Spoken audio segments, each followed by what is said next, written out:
समझ ले कि मुझे आत्म कल्याण करना है, तो दुनिया की कोई भी ऐसी ताकत नहीं है जो उसको आत्म कल्याण से दूर रख सके। निष्ठा जितनी सद्गुरु पे होगी, निष्ठा जितनी सत्य वचन पे होगी, उतना ही प्रकाश हृदय में सत्य का आएगा। नाम तो था मुख में मरा, लेकिन ध्यान था सत्य का। यह सद्गुरु कृपा हुई, सत्यम परम धीमहि।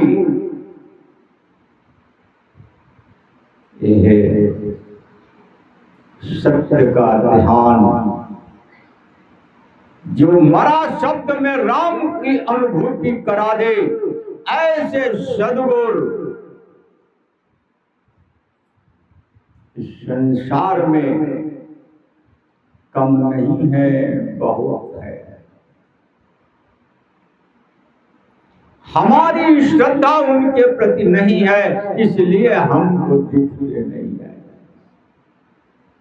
हम उनसे मिल इसलिए नहीं पाते हैं कि हम सत्य के चलने वाले मार्ग पे तत्वदर्शी महापुरुष को हम चाहते ही नहीं है।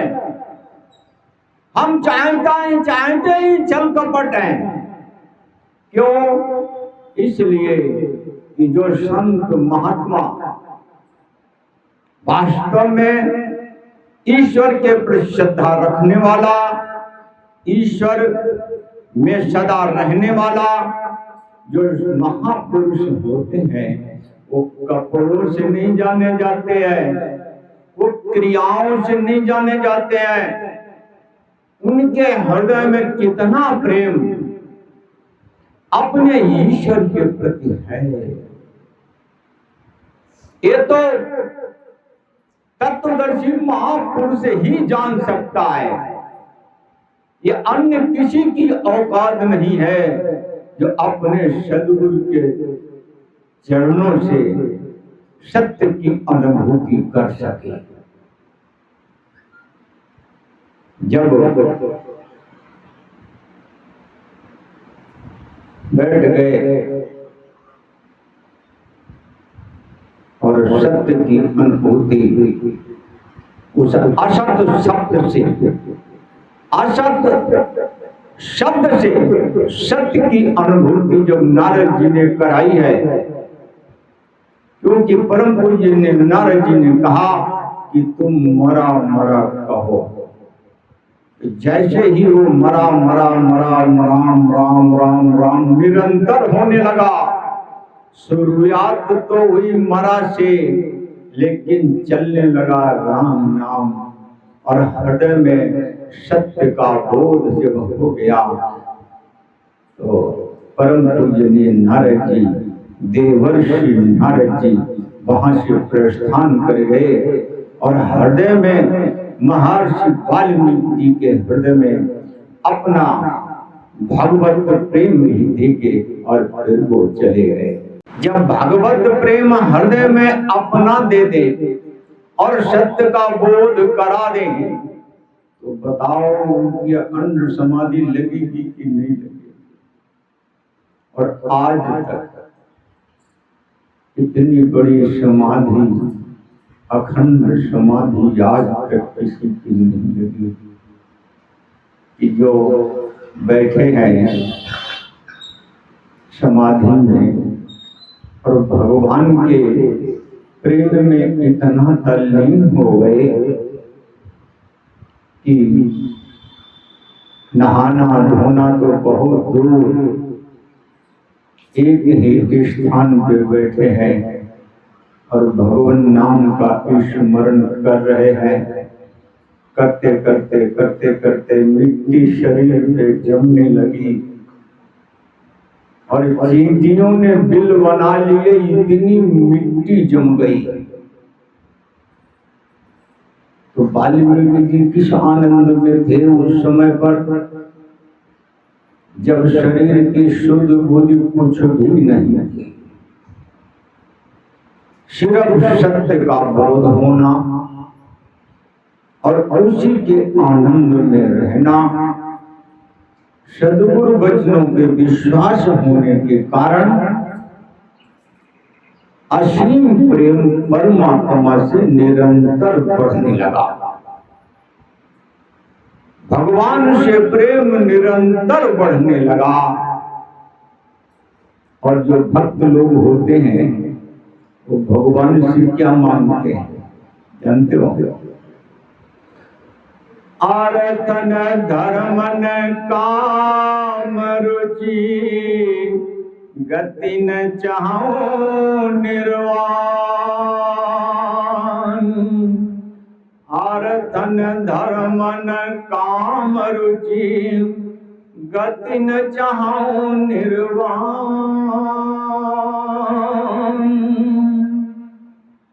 और आगे है, भगवान के चरणों से प्रेम हमारा निरंतर बढ़ता रहे। न धर्म चाहिए, न धन चाहिए, न मोक्ष चाहिए,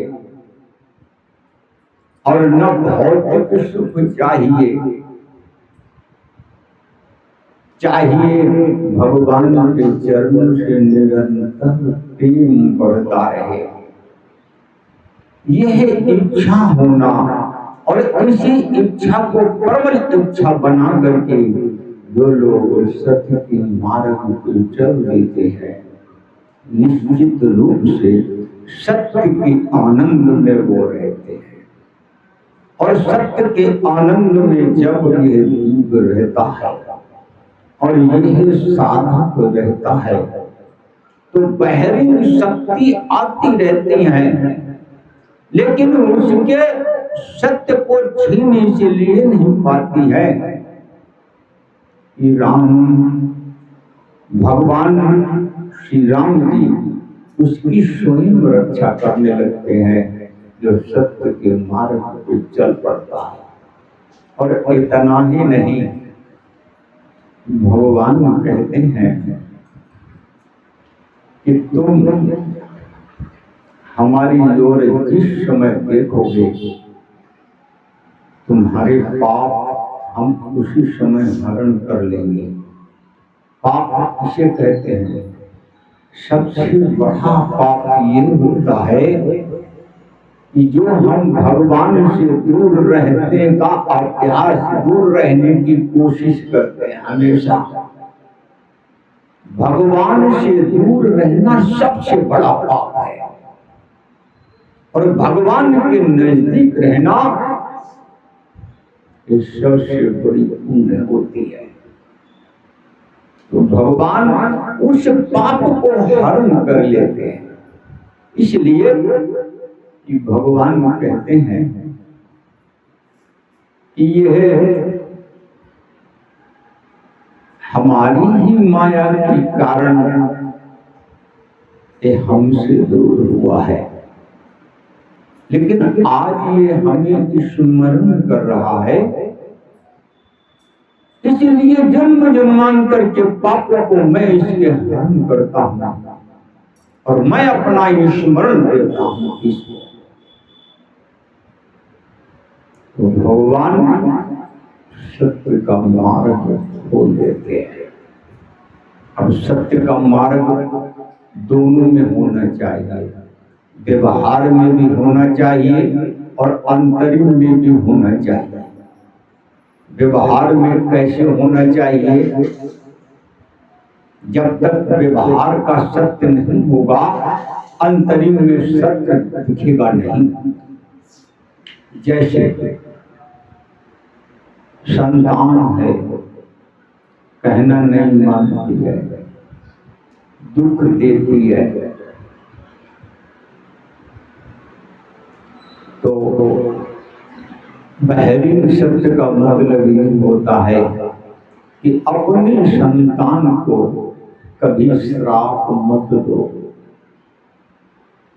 वो अच्छा करे खराब करे, तुम्हारा अपना संस्कार ही पुत्र के रूप में खराब रूप में आया है, ऐसा दूर करो और उसको ये आशीर्वाद दो और भगवान से निवेदन करो कि हे परम पिता परमेश्वर, हमारे पुत्रों को, हमारी संतान को आप सद्बुद्धि प्रदान करें और इसका कोई भी दुख इस पे न आए। अगर वो नहीं चाहता है, उसका अपना संस्कार है, और तुमने भी अगर उसके लिए खुशियां भगवान से नहीं मांगी और तुम भी उसको खुशियां आशीर्वाद के रूप में नहीं दे पा रहे हो, तो ये असत का मार्ग होता है। ये घर घर में कलह कलेश कभी दूर नहीं होगा, हमेशा बना रहता है। इसलिए सत्य का मार्ग है कि कोई कैसा भी व्यवहार हमारे साथ करे, हमको अच्छा व्यवहार करना है। ये सत्य का बोध कराता है, क्योंकि जो हमारे अंदर होगा बाहर हम उसको वही दे पाएंगे। अगर हमारे अंदर सत्य परम धीमहि, अगर हम उस परम ब्रह्म परमेश्वर का सत्य के रूप में अनुभव करते हैं और हम उनका ध्यान करते हैं, तो उनका जो आनंद हृदय में होगा वो हम सबको देंगे। कोई कैसा ही व्यवहार करे, हम तो अच्छा व्यवहार करेंगे। ये बहिरंग सत्य है। ये बहिरंग सत्य जब तक जीवन में अपनाओगे नहीं, अंतरिम में सत्य ठहर नहीं सकता है। अंतरिम सत्य का प्रकाश इतना बड़ा होता है, इतना बड़ा होता है कि किसी जीव को जो ये है परमात्मा का रूप है, असत्य मार्ग पे इसने अपने आप को डाल दिया। जैसे काम, क्रोध, लोभ, ईर्ष्या, ये असत है। रावण से विभीषण ने कहा था, जब अंतिम समय आया समझाने का, विभीषण जब रावण को समझाने लगे तब उन्होंने कहा था, ये जीव के भाव होते हैं जिसके कारण इसका अंतःकरण दबा होता है। उन्होंने कहा था, काम क्रोध मद लोभ सब नाथ नरक के पंथ, सब पर ही रघुबीरहि, भजहु भजहि जेहि संत।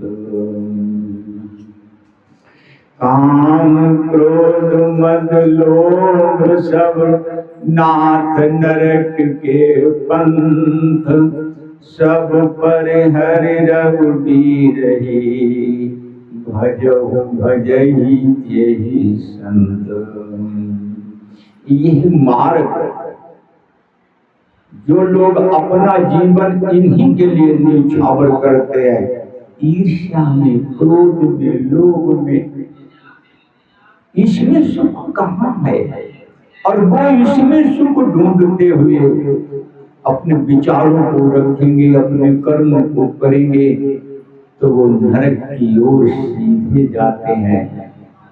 विभीषण जी ने कहा था रावण को, तुम ये मार्ग छोड़ दो।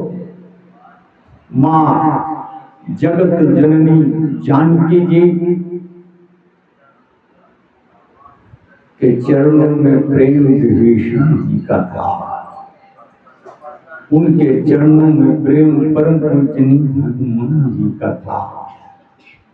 उनके चरणों में प्रेम भक्तों का होता है। सबको सद्बुद्धि सद्विचार मिलते रहते हैं और जीव सन्मार्ग पे चलता रहता है। और उन्हीं के प्रति जिसकी दुर्भावना होती है, जैसे रावण की थी, भगवान श्री राघवेंद्र सरकार जब उसको हनुमान जी के माध्यम से समझाते हैं, विभीषण जी के माध्यम से समझाते हैं, मंदोदरी के माध्यम से समझाते हैं, मालवंत के नाम से समझाते हैं, लेकिन नहीं समझता है। क्योंकि असत्य का मार्ग पे जिसका विश्वास होगा वो सत्य मार्ग की बात को कभी सुनेगा नहीं, समझेगा नहीं, और परिणाम बहुत खराब होता है। ये जीव के भाव होते हैं जिसके कारण हमारा जन्म हो रहा है, जिसके कारण हम मृत्यु को प्राप्त हो रहे हैं, और जिसके कारण हम 84 में भ्रमण कर रहे हैं। इससे बड़ा दुख क्या हो सकता है? ये जीव के भाव होते हैं। और जो ब्रह्म भाव, सद्भाव, सद्विचार, सद्भावना, सबके प्रति संभाव रख करके अपने जीवन को जो चलाते हैं, उनके हृदय में सत्य की अनुभूति होती है। ईर्ष्या द्वेष किससे करोगे? क्योंकि सत्य ही तो सब तरफ है, और असत्य रूप माया है, तो ही तो है। एक सत्य के रूप में ईश्वर है, एक असत्य के रूप में यह भगवान की माया है। असत्य रूप का त्याग करना है। बस दो ही दो रूप है संसार के, और तो कोई है ही नहीं। जो लोग भगवान का चिंतन करते हैं और संतों के चरणों से प्रेम करते हैं, उनकी रक्षा धर्म करता है। अब विचार करो, परीक्षित महाराज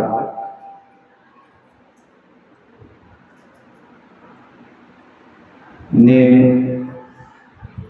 जब एक ऋषि के गले में सर्प डाल दिया था, तो उस समय उनको, उन महात्माओं में भी सत्य का बोध नहीं हुआ। इसलिए कि सत्य महापुरुष में झूठे महापुरुष का दर्शन हो तो समझ लेना कि तुम्हारे पाप का घड़ा भर गया है। संत के अंदर असंत का दर्शन हो तो समझ लेना तुम्हारे पाप का घड़ा भर गया है। और इसके रूप है, जो असंत था उसके अंदर भी अगर तुमको संत का दर्शन होता है तो ध्यान में तो ठीक है, क्योंकि ध्यान जब किया जाता है परमात्मा का, और जब ये आत्मबोध में होता है तो संसार की क्रियाओं से दूर होता है। तब इसको पापी से पापी व्यक्ति के अंदर भी संत का दर्शन होना चाहिए, अपने प्रभु जी का दर्शन होना चाहिए। तभी आत्मबोध होता है और तभी ईश्वर की अनुभूति होती है। लेकिन पहली क्रिया में अगर तुमने असंत को संत मान लिया तो तुम्हारे पंटा टार कर देगा। ऐसे जैसे प्रताप भान का किया था, असंत में संत को देखा था प्रताप भान ने, पूरा कुंभा राक्षस बन गया। सब मृत्यु को प्राप्त हुए और सभी पराजय को प्राप्त हुए, सभी मृत्यु को प्राप्त हुए और सभी राक्षस बने। और कारण सिर्फ एक था कि तुमने असंत को संत मान लिया। वह क्रिया में, ये ध्यान की क्रिया में नहीं है ऐसा। बहरीन क्रिया और अंतरिम क्रिया में यही अंतर होता है। अंतरिम क्रिया में एकम ब्रह्म द्वितीयो नास्ति का भान होना चाहिए। एक ईश्वर के सिवाय और कुछ भी नहीं है। आत्मबोध में उतर जाओगे और सत्य के बोध में सदा रहोगे।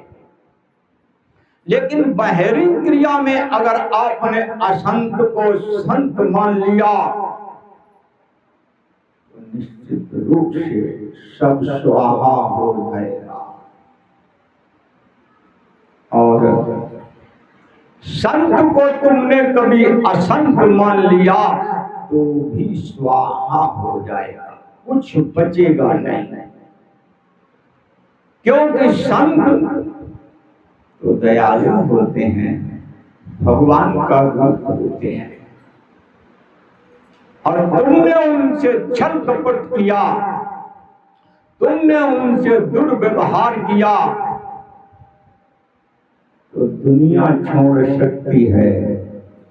और जिसके साथ तुमने किया है वो भी तुम्हें माफ करेगा, लेकिन भगवान कभी माफ नहीं करते। ये खूब समझ लेना। अर्जुन ने कहा था कि मैं युद्ध नहीं करूंगा। हमारे अपने हैं, इन्होंने कुछ भी व्यवहार हमारे साथ किया, लेकिन मैं युद्ध नहीं करूंगा। भक्त कभी भी किसी का अहित नहीं सोचता है, लेकिन भगवान का तो निर्णय होता है कि जो व्यक्ति हमारे भक्त को दुख देगा हम उसको दंड जरूर देंगे। ये भगवान का संकल्प होता है। और युद्ध भगवान की प्रेरणा से अर्जुन महाराज के द्वारा घमासान युद्ध हुआ और जितने कौरव थे सब मारे गए। जिस समय पर 100 के 100 पुत्र मारे गए थे गांधारी के, उस समय पर गांधारी भगवान कृष्ण के पास आई मिली। उसने कहा, हे कृष्ण, तुम चाहते तो युद्ध रुक सकता था। तुम्हारे कारण हमारे सारे पुत्र मारे गए, हम अनाथ हो गए, इसलिए मैं तुम्हें श्राप देती हूं। यही हालत तुम्हारी हो।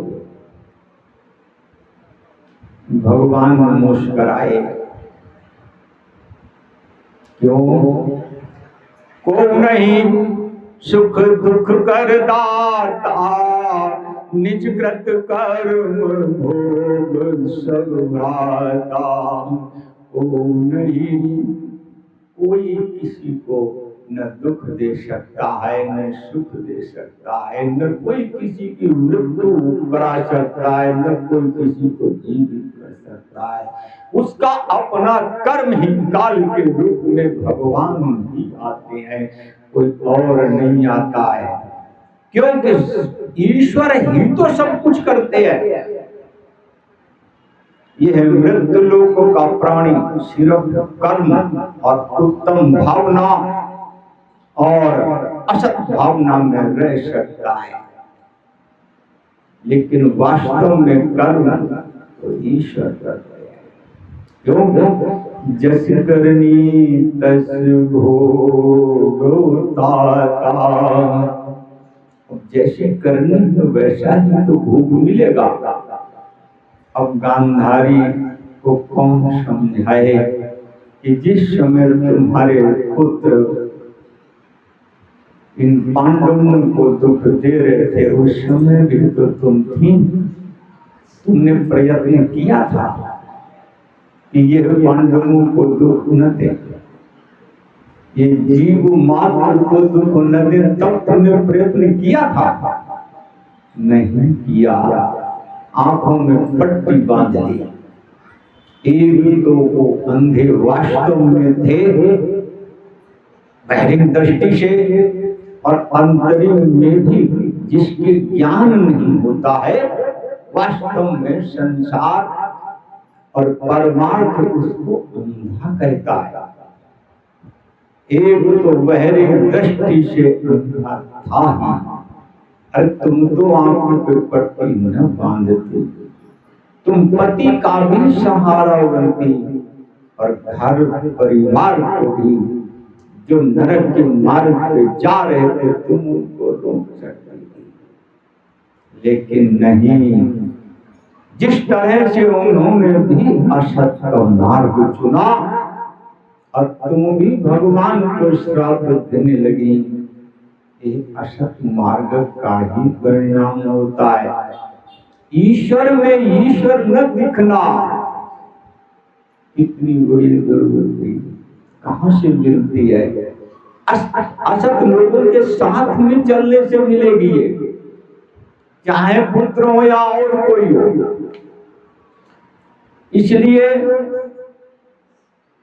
असत व्यक्ति का तुरंत त्याग करो और सत्य व्यक्ति के चरणों में प्रेम करो। कैसे भी हो प्रेम करो। कैसे? जैसे हनुमान जी ने किया था विभीषण से। जब उन्होंने देखा कि ये उठे हैं और भगवान नाम उन्होंने स्मरण किया, तो तुरंत हनुमान जी ने निश्चय किया कि इससे मैं जबरदस्ती प्रेम करूंगा, क्योंकि साधु के होय न कारज हानि। साधु व्यक्ति से प्रेम करने में कभी नुकसान नहीं हो सकता है। यह संतों का मार्ग होता है। जो सत्य के वचन पे चलते हैं वो तुमको सत्य मार्ग पे ही ले जाएंगे, और जो असत्य मार्ग पे चलते हैं वो तुमको असत्य मार्ग पे ही ले जाएंगे। इसलिए असत्य मार्ग पे चलने वाले लोगों का